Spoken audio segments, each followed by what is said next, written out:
Peggy Whitson, Chief of the Astronaut Office. Peggy, 12 years ago today, the Zvezda service module was launched from a launch pad several miles from where we're standing at this moment. That began the most serious aspect of the assembly of the space station. In a few days, launch of the next crew to perpetuate the work up there.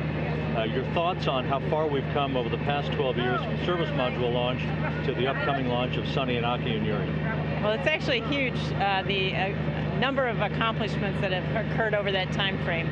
Building that structure of the International Space Station is hard to even describe and understand, but to have so many modules the sizes of school buses connected together on orbit, and truss assemblies longer than a football field, and solar arrays 239 feet each, and 4 pair. It's just an amazing feat that all of this has been constructed on orbit. And now that we have all these laboratories up there, we're continuing the next phase of exploration with scientific exploration, looking at various different physical and biological sciences on board the International Space Station.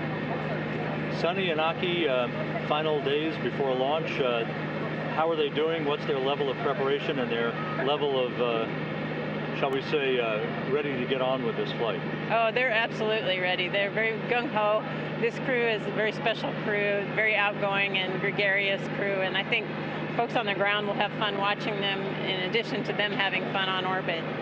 They've got a fantastically busy mission ahead of them. They are looking toward 9 visiting vehicles during the time that they're up on board the space station, which is really a lot of coming and going, and it's going to take a lot of choreography by the ground teams and the crews on orbit to make this all happen. And it'll be a very challenging and exciting time for them.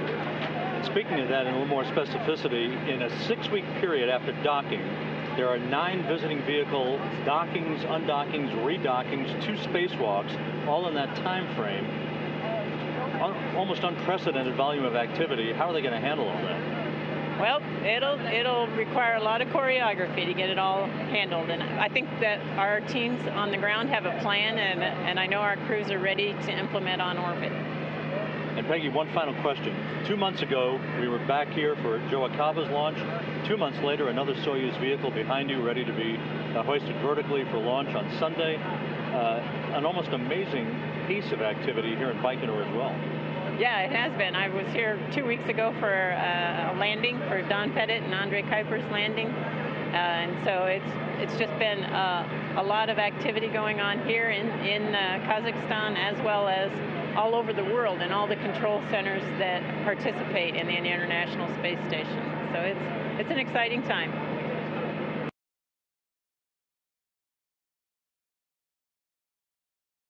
Janet Kavandi, Director of Flight Crew Operations at the Johnson Space Center. Janet, scarcely 2 months after Joe Akaba launched to the International Space Station, another Soyuz on the pad behind you. Sunny Williams and Aki Hoshide, along with Yuri Malenchenko, ready to go on Sunday. What is your thoughts on their level of preparedness for launch and the busy time that lies ahead? Well, of course, we have a pretty accomplished crew. They're very ready to go. They've most of them been there before, so this won't be anything new for these guys. So they're very anxious, ready to go. They know there's a lot of work up there to be done. It's not a place you can just kick back and relax. There's so much science to be done. There's a lot of payload operations up there that they have to be working on when they get there.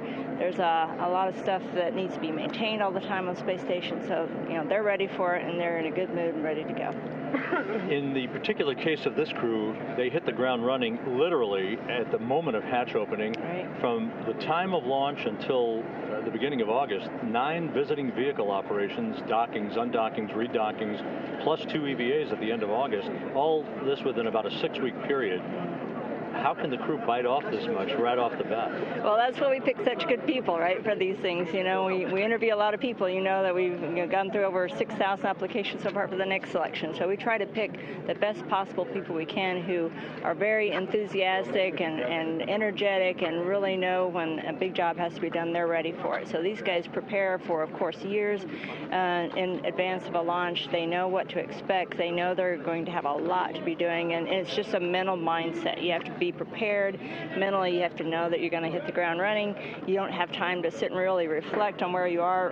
And these guys, like I said, are professionals, have done this before, so they know what they're up against. They know how to, work their time and their rest so that they're always prepared and ready to go for everything that they're expecting.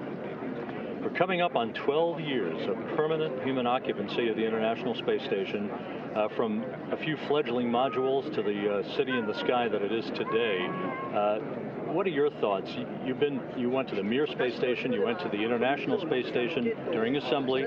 Your thoughts on where it has come from in the past decade and 2 years? Yeah, it's actually just quite incredible. I mean, just from my first experience seeing Mir and what an incredible space station that was, then to be able to go back and go to the International Space Station during its construction phase, and wishing so much that you could share in person what it feels like to approach a space station and how huge it has become and how complex it is, and what a tribute to humanity that we've been able to construct something so large and complex in space in a cooperative manner the way we have. It's just really impressive and a tribute to our race, I think. It's just an incredible accomplishment. So it's humbling. You're very proud to be part of it, and like I said, the crews are up there ready to do what needs to be done, and very happy to be a part of it.